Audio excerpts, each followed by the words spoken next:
I want to take a moment and talk about crazy exes. Um, there's a situation that's unfolding with my daughter, for instance.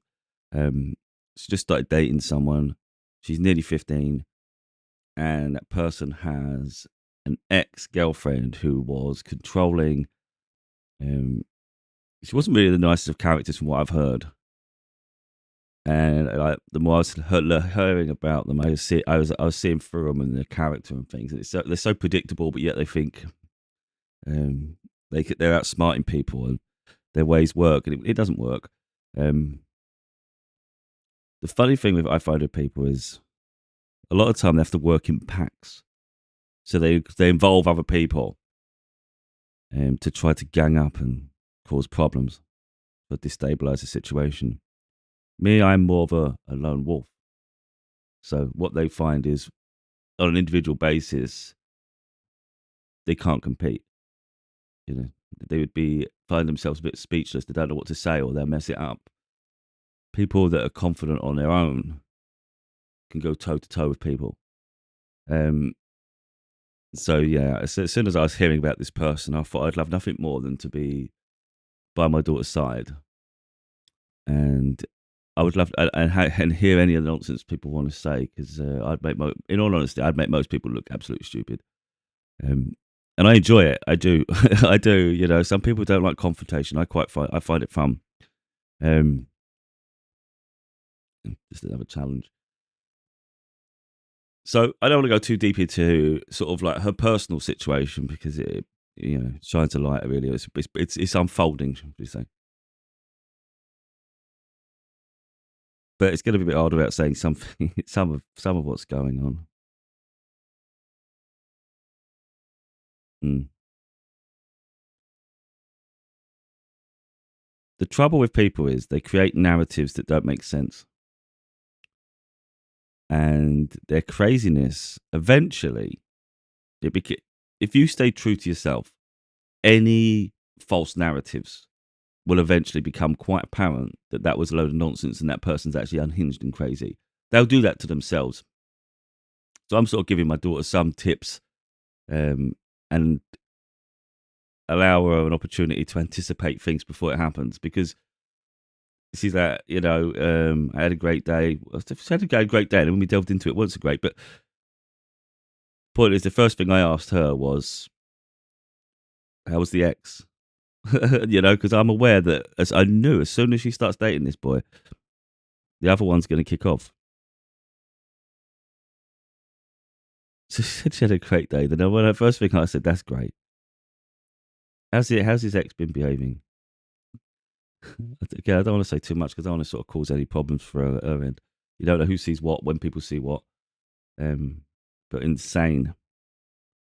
Um, I'll give away a little bit, not too much because I don't want to cause trouble. But she put a friend.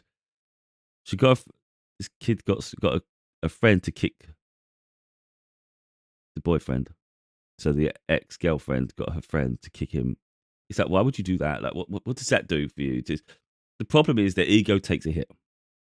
So if something comes out of nowhere that you weren't expecting, ego takes a hit. So the trouble is, I already anticipated that this person's got control issues. So they become obsessed with people. And when they aren't chosen, it hits their egos. Their pride is really hurt. And some people don't react well to that, especially controlling people. They definitely wouldn't react well to that. So they see it as they're being challenged. And now they've got to cause a scene to seem better. It's really strange because it's like, why not just move on? The simple answer is to move on. It's got nothing to do. A new relationship has nothing to do with them. They just can't let it go though. So they get someone to kick them, and then they get an older kid to say to my daughter, "You're ugly and pathetic." Well, that doesn't make sense because she's pretty and she's one of the best human beings I know. So how is she pathetic? Again, I'd love to. I don't. I'm nowhere near there. We live different ends of the country, but if we was close by, I would pick her up from school, and I'd love for any of these people to say anything in front of me because they'd look stupid as shit. because how is she pathetic to explain this? And then as soon as they finish talking, I would then lay into them how pathetic they are. I don't care. If you say something, you better expect someone to say something back. And she's older than my daughter, different age group. So that frees me up to speak, surely. I know we should get involved in some things, but I don't like bullies. I absolutely hate bullies. It pisses me off, actually. All because she's got a new boyfriend. I mean, how crazy is that? The real point is, like I just said, I'm going to skip a lot now because I'm going to say anything that I've said there. But I said about, this is what I wrote here on a specific part. I put, school is a strange bubble where people behave wildly and validate ridiculous scenarios. Outside of school, in the real world, college, work, etc., none of it would even matter. I said, just focus on being yourself. Leave the noise around you to play out, much like what I've had to put up with. Just put one foot in front of the other, and behaviour and narratives become clear with time. People may believe her now, but eventually it'll be obvious she lied. And then she just commented, I'll do that. So I don't want to go too deep into all of it, of course, but yeah, it's a weird thing I find, like, especially schools. It's absolutely bonkers. It's like it becomes this weird bubble where nothing else exists but that, and it's its own government or something. It's really strange. But outside of that little protected bubble, it doesn't matter. So you could have school, you could have like popular kids that are like the most popular, and everyone's like, oh, and they act weird, strange. Those kids go off to college, they start at the bottom just like everyone else, and they may not even fit in with the established order and the way people behave because they're used to being the centre of attention, and they may not get that there. And you may find the ones that are considered maybe not so cool become more popular at college. So it is a very strange bubble where for a period of time, maybe things go your way. Maybe you can behave in a way that you think you deserve. And it's reckless. But people remember things as well, So, yeah, okay. Maybe kids around the school and you've got more popularity and you can cause a bit of conflict. But let's see how you do when you finish school. It's crazy. And the other thing is, even if it's not a school related issue and it's outside of school, for instance, the way you behave says everything anyway. So if someone moves on to a new partner and your response is to get someone to kick them, I think that says everything about the fact that was wise they moved on. Why would you want to be with someone who physically assaults you or gets someone else to do so because you didn't get what you wanted?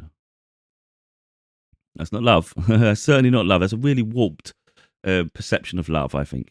But yeah, some people they got no emotional balance, so they're not ready to integrate in this world. I just think some people are absolutely mental. Of course, kids are learning, but it's a weird thing, isn't it? You can't have a relationship without someone acting crazy. And then this person, to try to make it worse in school, was referencing my daughter as her best friend to try and make it worse. To say, look, my best friend is in a relationship with my ex. It's like, you weren't best friends. She didn't even like you. You crazy shit. But that's people build narratives, and you just got to let it play out. Because what happened? Another thing that can happen is they can get in a relationship with someone else, and guess what? Do the same shit again after them. Now we've got a pattern of behaviour. And people like that, they always will do it. They will always do it. They can't help themselves, even if they saw it coming and they think, oh, you know what? I see this trap. Behaviours always resurface. You can act one way, but eventually your true colours will shine through. But sometimes you just got to allow things to change. If something's not for you, I mean, this is the other thing as well, though. This is the part where people do get weirdly attached. Sometimes you might know a relationship isn't working out. You might think, you know what, it's not working for both of us. But because someone moves on faster, so that they potentially find a new partner, it's hard for the other person to accept that. So they get a bit spiteful and resentful, and they act out of character, or that is their character, and they're just reacting as that. It just shows why they're not with them in the first place. But you've got to learn just to let go. You must know yourself whether something's working or not, whether you could have done more. But you've got to look at it you always got to look at it from the other person's perspective as well. Even if in your mind you're thinking, "Oh, I should have done this, should have done that." Well, should have meant you didn't, doesn't it? Now, people don't owe anyone anything. So you might think, "Oh, just give me more time." If someone's left, they've probably given enough time in the first place, and they're within their right to move on. So the way I always see it is, whatever you learn in a given situation, just implement the change in the next situation. So maybe someone leaves, but the next person don't mistreat, because they too will walk away. But to get on to another part here as well, I always find this baffling as shit. Let's say a relationship ends and you're no longer with that person. I always find it weird where people um, say, "Oh, I better ask so and so if they'll be okay with it because it's their ex or something." It's like, why? Why? You can't start putting flags on people and saying, "This is my property because we had a relationship. That one you can't go near this person." You might live in a small village, not a small town. Now you can't be around anyone. You can't be with anyone because someone else has claimed everybody. That's crazy. When it comes to matters of the heart, it I don't think there are rules for that sense. It's ridiculous because, like, not being funny, with some people they have friends for life, and I think it's beautiful when you do. If you find a friendship that's that strong, I think it's beautiful. But for most people, that's not the case. So friends can come and go, and that's fine. Relationships can also come and go, but some relationships stick. And I always find it quite baffling that someone at a given moment of your life could turn around and say, "I don't approve of that relationship. You can't be with them." And then you decide, "Oh, okay, I won't do it." And yet that's the person you could have one day married. And the other person may go off and have different experiences, because the reality is, even if you don't go off to college or you don't go off to a new job and you don't lose track that way, sometimes when people form relationships, they naturally get busy and they form families or they travel more, whatever it is, you just end up living a different lifestyle. So I think just because in a specific bubble of time, someone said no and it's uncomfortable, it doesn't seem right, you then miss out on a potential chance for a long-term situation. I just find absolutely baffling. Um, because people need to let go of their insecurities. If someone says, "Oh, I'm not ready yet," well, not, you don't get to say when you're ready, though. It's irrelevant. It's so irrelevant. It doesn't even make sense. What difference does it make? Are you in a relationship with them? Well, it's confusing because let's say someone has multiple people and they don't know which one to pick. Well, it's confusing because I don't know who to pick. Well, you can't expect everybody else to wait for you. Make a decision. If you can't make a decision, the world continues regardless. You don't get to stake a claim with someone and then everybody has to wait around. You don't get to. It's almost like it's like a prize at a carnival. It's like that's crazy. You don't just get to say, "I chose them first; they're mine." That's how the world works. If two people form a bond and they're attracted to each other, it really doesn't matter what anyone else thinks. Just go for it. If you know that's who your person is, who cares about anything else? It's like you and that person against the world. And if people are not comfortable with it, let them go. They didn't care about you anyway. That's the way I see it anyway. I think life's too short. You keep trying. If you spend your life trying to people please, you may make other people comfortable, but you end up making yourself miserable. What's the point? We all deserve to be happy. So, me personally, I would rather be happy. It's like people can either respect decisions or not respect decisions, but it's not my problem. Um, I have a moral compass. I don't go around just willy nilly trying to cause trouble. I'm very selective of people I like. But I think when it comes to matters of the heart, what can you do? If people fall in love, they're in love. What's the point of being in this situation where you're no longer in love anyway? Like, what's the point? Um, Yeah, I think people just need to learn when to let go, accept change. Because the other side is, why would you want to be in a relationship with someone who doesn't love you anyway? You don't say to someone, you must love me, and then try to coerce them to be in a relationship with you, and then get annoyed when you sense that they don't love you. It's like, yeah, but if you can sense they don't love you, why are you trying to force it? That's not how love works. Love should be fun. Love should just be beautiful. It shouldn't be hard in that sense.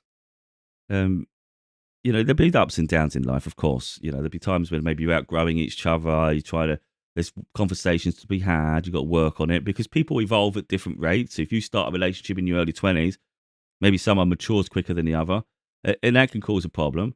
But, communication, sometimes you can work things out, but